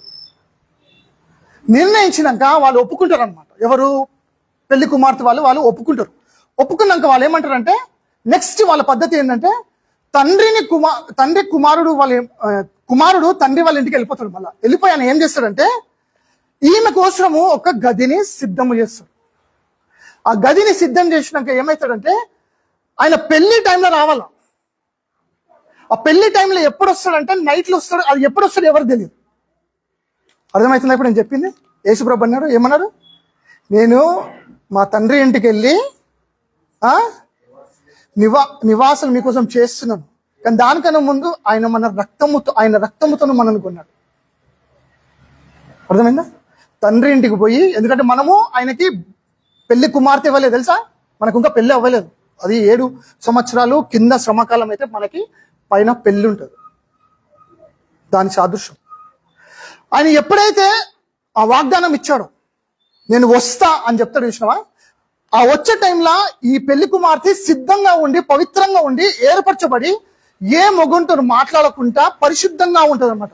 ఎందుకంటే ఆయన సడన్ గా వస్తాడు. ఆయన సడన్ గా ఎప్పుడు వస్తాడంటే రాత్రి వేళ పెద్ద నాట్యములతోనే బూర శబ్దముతోనే వస్తాడు. పో అని పెద్ద సౌండ్ రాగానే పెళ్లి కుమారుడు వచ్చిందని చెప్పేసి పెళ్లి కుమార్తె బయటకు వచ్చేస్తుంది. సేమ్ అదే యేసుప్రభు అంటున్నాడు, నేను రావడం మీకు తెలియదు, నేను రహస్యంగా వస్తున్నాను, మీరు సిద్ధంగా ఉండండి. తండ్రి ఇంటికి వెళ్ళి ఆ గదిని ఎప్పుడైతే ఆ గదిని స్టార్ట్ చేస్తాడో తండ్రి ఆజ్ఞిస్తాడంట, వెళ్ళి నీ పెళ్లి కుమార్తెను తెచ్చుకోని. అందుకే యేసుప్రభుకి ఆ గడియ తెలియదు, ఆ సమయం తెలియదు. తండ్రికి ఒక్కనికే తెలుసు. తండ్రి ఒక్కడే చెప్తాడు, వెళ్ళి నీ పెళ్లి కుమార్తెను తెచ్చుకో అంటాడు. ఆ గడి ఎప్పుడైతే ఆ గది అయిపోతుందో ఎత్తబడడం అవుతుంది. అందుకే 10 కన్యకల ఉపమానం తెలిసిందా? బుద్ధిగల కన్యకలు, బుద్ధిహీన వాళ్ళు ఉన్నారు. బుద్ధి ఉన్న వాళ్ళకి ఏముంది? దీపం ఉంది. దీపం ఎందుకుంది? నూనె ఉంది. నూనె దేనికి సాదృశ్యం మనకి? పరిశుద్ధాత్మ. వెరీ గుడ్, చాలా మంచిది. పరిశుద్ధాత్మ ఉన్న వాళ్ళు, బైబిల్ అంటేది ఎవరైతే క్రీస్తు ఆత్మ వాళ్ళు ఉందో వాళ్ళు క్రీస్తుకి చెందిన వాళ్ళంట. అర్థమైందా? ఇదంతా కూడా ఇప్పుడు ఆయన పెళ్లి కుమార్తె, ఆయన పెళ్లి కొడుకు ఎప్పుడైతే చీకట్లు నైట్లో వస్తారంట, అందుకే బైబిల్లో రాసి ఉంటుంది ఆయన దొంగ వల్లే. దొంగ వెళ్ళి రాత్రి వెళ్ళి వస్తాడని బైబిల్కి రాసి ఉంటాయి కొన్ని. చాలా మంది నైట్ అంటారు. అని ఎప్పుడైతే బూర శబ్దం వేసుకొని అందరూ ఆయనతో పాటు ఏంటి ఒక బారాత్ వేసుకొని వస్తారట. వచ్చినప్పుడు ఆ సౌండ్ విని పెళ్లి కుమార్తె బయటకు వస్తారు. మనం కూడా ఆ సౌండ్ విని ఎత్తబడతాం. ఆటోమేటిక్ అది మనలో ఆత్మ ఉంటుంది కాబట్టి. అందుకే యేసుప్రభు అన్నమాట, నా స్వరము విన్నప్పుడు చచ్చిపోయిన వాళ్ళు, నాలో చనిపోయిన వాళ్ళు లేదురు. ఆ బూర శబ్దం అది అయిపోయినాక వాళ్ళు పెళ్లి అది ఎప్పుడైతే కలుసుకున్నాక పెళ్ళి అవుతుంది. ఆ పెళ్ళి అయినాక 7 days వాళ్ళకి విందు భోజనం. మనకి డిన్నర్ ఒక 5-6 hours అయిపోదు. 7 days యూదులు దాన్ని విందు భోజనం చేస్తారు. 7 days. ఇది నేను ఒట్టి మాటలు అంటే ఇవన్నీ కూడా హిస్టరీ బ్యాక్డప్. అంతేందుకు ఏమంటారు, జడ్జెస్ ఏమంటారు తెలుగులో, న్యాయాధిపతులు. అట్లా 14లో మీరు చదివితే అక్కడ ఆయన పేరేంది, సంసోను పెళ్ళి అయితే తెలుసా ఒక ఆమెతోని. ఇంకా అక్కడ జడ్జెస్ 14:12 చదవండి. 14:12 న్యాయాధిపతి 14వ అధ్యాయము 12. అక్కడ మనకి చాలా క్లియర్ గా రాసి ఉంటుంది. ఏమంటే 7 days వాళ్ళు విందు భోజనం చేసుకుంటారు. అక్కడ ఎట్లుందో తెలియదు, ఇంగ్లీష్ లో అయితే ఫీస్ట్ అంటారు. చెప్పండి. అప్పుడు సంసోను, మీకు ఇష్టమైన యెడల నేను మీ ఎదుట విప్పుడు కథను వేసేదను. మీరు ఈ విందు జరుగు 7 దినము విందు అంటారు. అంటే యూదులకి పెళ్ళైనప్పుడు 7 దినాలు వాళ్ళకి ఫుడ్ పెడతారు. బాగున్న కదా, మన దగ్గర ఉంటే ఒక్కరోజు కూడా మిస్ కాము. నేనైతే మిస్ కాను నిజంగా. సో ఆ 7 దినం ఏదో కాదు, పరలోకంలో మనము దేవుని విందు భోజనంలో తింటుంటాము. కింద 7 సంవత్సరాలు యూదులు ఆయనని ఎరగలేదు కాబట్టి బుద్ధిహీన కన్యక వల్ల విడవబడి వాళ్ళు అంత్యక్రీస్తుని యాక్సెప్ట్ చేసి శ్రమకాలంలో పోతారు. అర్థమైందా? అర్థమైందా ఈ బ్యాక్గ్రౌండ్ మొత్తము? అందుకే సంఘాన్ని యేసుక్రీస్తుని ఏంది పెళ్లి కుమార్తె వల్లే, లేకపోతే ఆయన భార్య వల్లే. భార్యలారా, భర్తల్లారా, మీ భార్యని ఎలా ప్రేమించమన్నాడు? క్రీస్తు ఎలా అయితే తన సంఘాన్ని ప్రేమించి ప్రాణం పెట్టినట్లా అంటుంది. అర్థమైందా?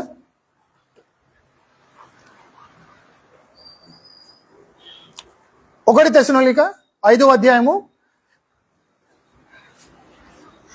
8వ అధ్యాయము నుండి 8-11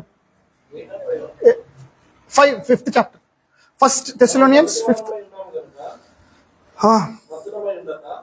విశ్వాస ప్రేమను కవచమును రక్షణ నిరీక్షణను శిరస్త్రాణమును ధరించుకుందాము.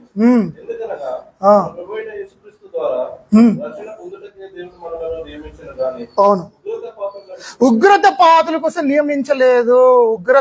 ఉగ్రత మన మీదకి రాదు. శ్రమకాలం మన మీదకి రాదు. ఉగ్రత అంటే మామూలుగా కొంతమంది ఏమంటారు, ఇప్పుడు మనకు చిన్న చిన్న శ్రమలు ఉంటాయి. ఎవరేమన్నా అంటుండొచ్చు, కొడుతుండొచ్చు, కొంతమంది ఇంట్లో తిడుతుండొచ్చు, నువ్వు ఎందుకు నమ్ముకున్నావు యేసుప్రభుని, ఇంట్లోకి చెల్లగొడుతున్నారు, అవన్నీ శ్రమకాలం. అలాంటివి ఉన్నాయి, అలాంటి శ్రమలు ఉన్నాయి. మహాశ్రమకాలము 7 సంవత్సరాల శ్రమకాలం ఏదైతే యూదుల కోసం పెట్టిండో అందులో మనం ఉండము. ఎందుకంటే మనం ఎత్తబడతాం. దేవుడిచ్చిన వాగ్దానం అది. ఒక న్యూ ఏజ్ టీచర్ ఇప్పుడు ఈమె కనిపిస్తుందా?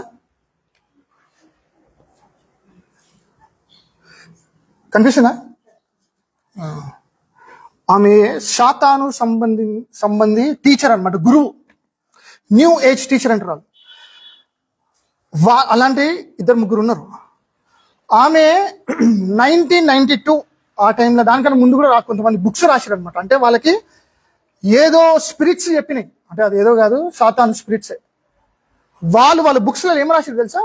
ఒక రోజు రాబోతుంది, లక్షల మంది హఠాటుగా ఈ లోకాన్ని విడిచి వెళ్ళిపోతారట. వాళ్ళు ఎందుకు విడిచిపోతారంటే వాళ్ళు ఈ లోకంకి సంబంధికులు కాదు. ఎందుకంటే ఇక్కడ వచ్చే సమాధానాన్ని వాళ్ళు ఆటంకపరుస్తున్నారు కాబట్టి వాళ్ళని ఏలియన్స్ తీసుకుపోయింది. ఏలియన్స్ అంటే అర్థమైందా?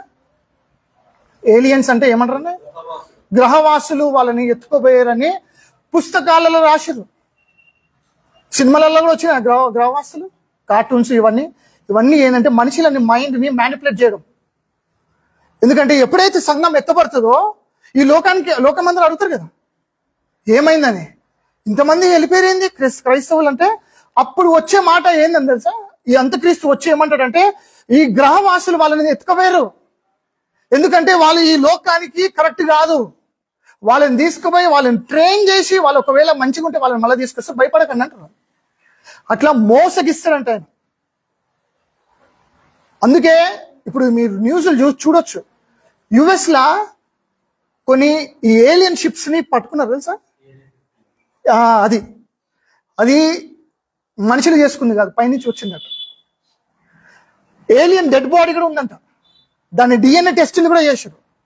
చాలా వీడియోస్ చాలా మంది కనిపిస్తుంది, చాలా మంది ఫోటోల్లో తీస్తే కొంతమంది ఏమంటారు అంటే అది AI పట్టించుకోకండి అంటారు. కానీ క్రైస్తవులుగా మనం ఎరిగేది ఏంటంటే ఇదన్నీ కూడా రాబోతుంది. 2 తెస్సలోనిక 2 అధ్యాయము 9 నుంచి 12 యాక్చువల్ ఇది ఉంటే అయిపోతుంది మొత్తం.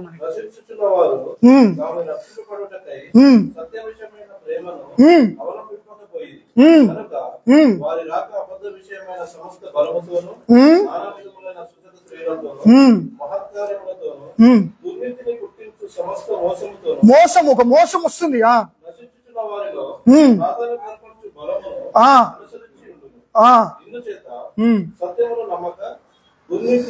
దుర్నీతిని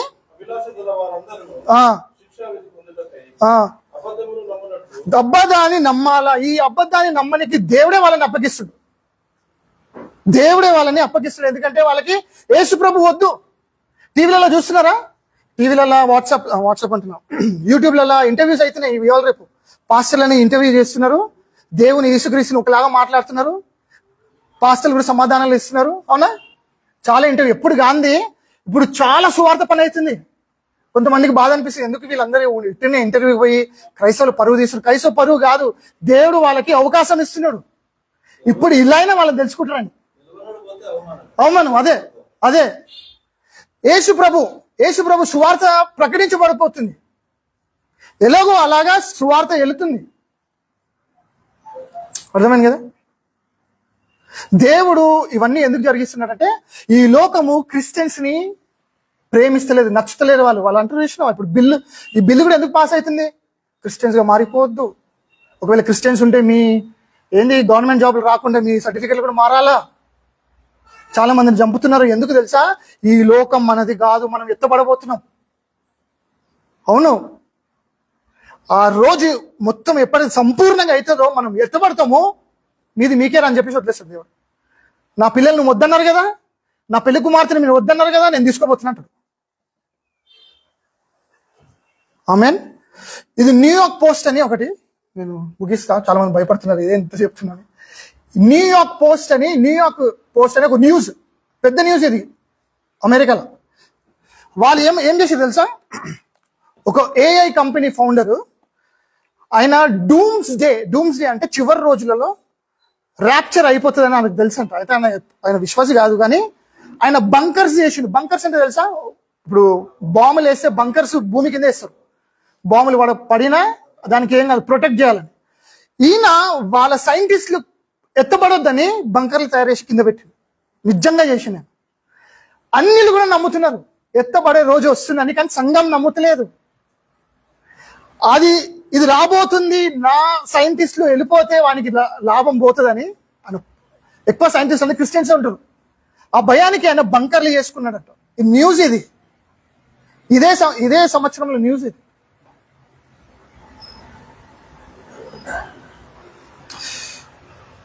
యెషయా గ్రంథము 26, 20, 21 అయిపోయింది, ending. Okay, 2 minutes I'm done. Current ఉంటే అయిపోతుంది ఎప్పటికీ. 26, 20 to 21 యెషయా గ్రంథము 26, 20 నుంచి 21. బాగా వినండి ఇది.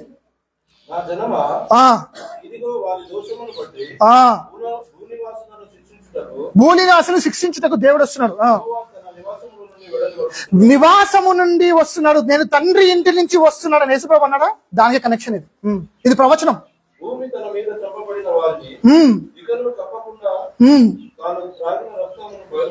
నీవు వెళ్ళి నీ అంతఃపురంలో ప్రవేశించుము. అంతఃపురంలో అంటే ఒక గదిలో ప్రవేశించండి. ఎక్కడి నుంచి వస్తుంది? పైనుంచి వస్తుందో పైనకి వెళ్ళి మీరు ప్రవేశించండి. నీవు వెళ్ళి నీ తలుపులు వేసుకున్నాము. అక్కడ దాచుకో. తలుపులు వేసుకోవడం అంటే దాచుకో. అక్కడ లోపల ఉండండి కొంచెం సేపు. ఉగ్రత తీరిపోతుందంట. కింద ఉగ్రత అవుతుంటే పైన మనం దాచుకుంటున్నాం. కొంచెం సేపు అంటే సేమాకాలం 7 years కాబట్టి. అది ఇది ప్రవచన. దేని గురించి మాట్లాడుతుందో చెప్పండి. ఒకవేళ సంఘం ఎత్తపడడం లేదంటే ఈ ప్రవచన దేని గురించి చెప్పండి. ఎక్స్ప్లెనేషన్ ఇవ్వాలి కదా. లోకమంతా ఏదో ఉగ్రత రాబోతుంది, దానికి తప్పించినకు ఆయన గదిలు చేసినట్ట. గదిలో కొంచెంసేపు ఉండండి అంటున్నారు. ఏంది? ర్యాప్చర్. అది ర్యాప్చర్. దానికి పాయింట్ లేదు. దేవుని ఆత్మ ఉన్నవాడు ఈజీగా చెప్పేసాడు ర్యాప్చర్. అది ఎంత క్లియర్ గా తప్పిస్తా అంటుండు. మొత్తం లోకమంతా ఏదో వస్తుంది అంటుండు. ఏదో గదిలో పోయి కొంచెం సేపు ఉండండి అంటుండు. అది పోయినాక మళ్ళీ మనం వస్తాం రెండో రాకడలో, ఆయనతో పాటు వస్తాం. కీర్తన గ్రంథం ఇది కూడా మళ్ళా ప్రవచన. కీర్తన గ్రంథము 22వ అధ్యాయము 27వ అధ్యాయము 5వ వచనం. 27:5.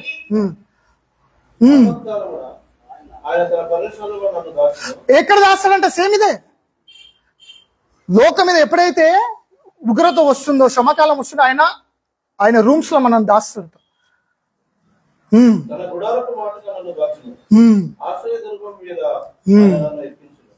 ఎక్కించును, పైకి ఎక్కించి దాసిస్తాడట. సంఘము మధ్యాకాశం కలుసుకొని అక్కడ మనకి విందు భోజనం. ఎందుకంటే మనము పెళ్లి కుమార్తె. పెళ్లి అయినాక కింద వధు ఏమంటారు అని? వధు. Very good. అది అవుతున్నప్పుడు కింద ఈ నాశనం అయినప్పుడు దేవుడు మనల్ని కాపాడుతున్నాడు అని బైబిల్ రాసింది. ఆది కాండము 19:21-22. స్క్రీన్ ఉంటే చాలా బాగుంది, ఇంకా చాలా క్లియర్ గా అర్థమైంది. ఆది కాండము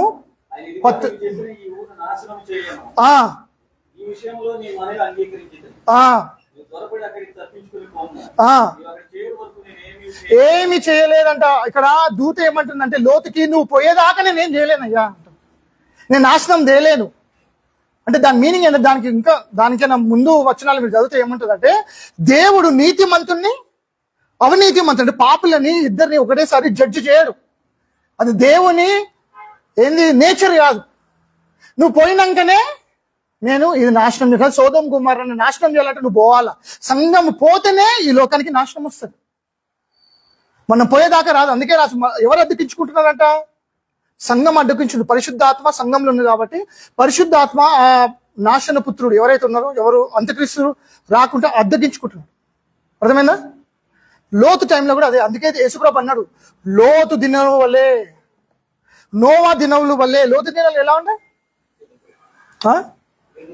తినుతూ తాగుతూ అంటే చాలా మంచిగా పీస్ఫుల్గా ఉంది. అంటే సమకాలంలో తినుతూ తాగుతూ ఉండదు.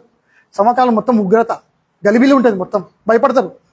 కానీ తినుతూ తాగుతూ అంటే లైఫ్ కామన్గా ఉంటుంది. పెళ్లి చేసుకుంటా అంత నార్మల్గా ఉన్నారు. ఇప్పుడు సడన్ గా మనం ఎత్తపడంగానే ఏలియన్స్ కిందికి దిగొస్తాయి. మనం ఎత్తపడతాము, ఆ ఏలియన్స్ కిందికి దిగొస్తుంది.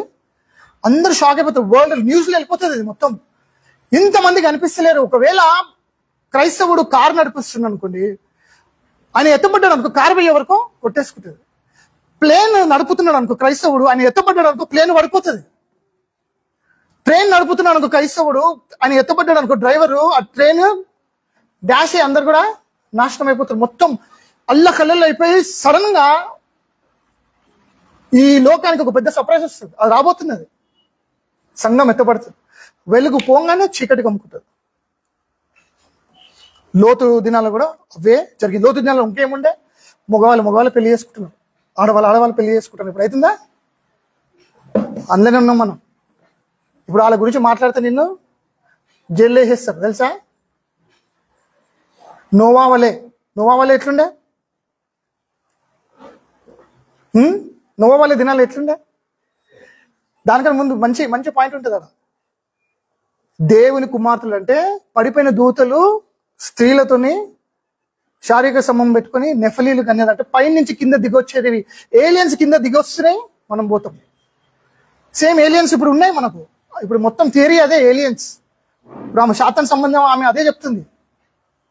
చాలా మంది విడవబడతారు. అది ఎవరు కాదు, ఏలియన్స్ తీసుకోపోయిందని చెప్పి చాలా మంది పెద్ద పెద్ద సైంటిస్టులు నమ్ముతారు. ఇవన్నీ ఇవన్నీ రాబోతుందని.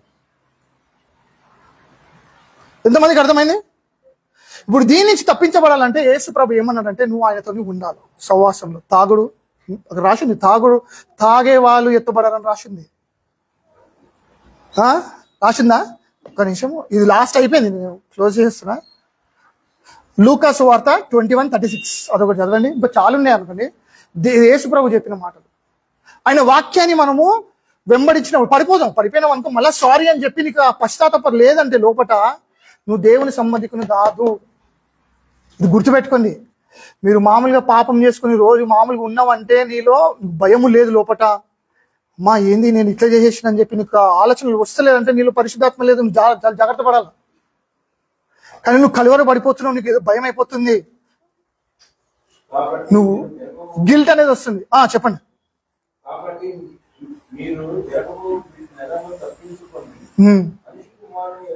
ఓకే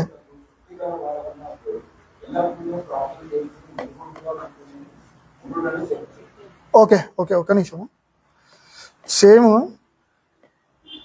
మొత్తం చదువు. 21:36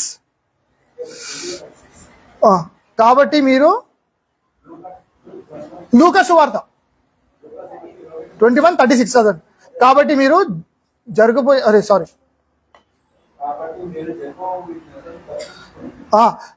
నుంచి చదవండి. 34 నుంచి చదవండి. 36 ఒకటి ప్రామిస్, 34 నుంచి ఏం చేయొద్దని చెప్తాడు ఆయన. మత్తు అంత తాగుబోతలు కృష్ణ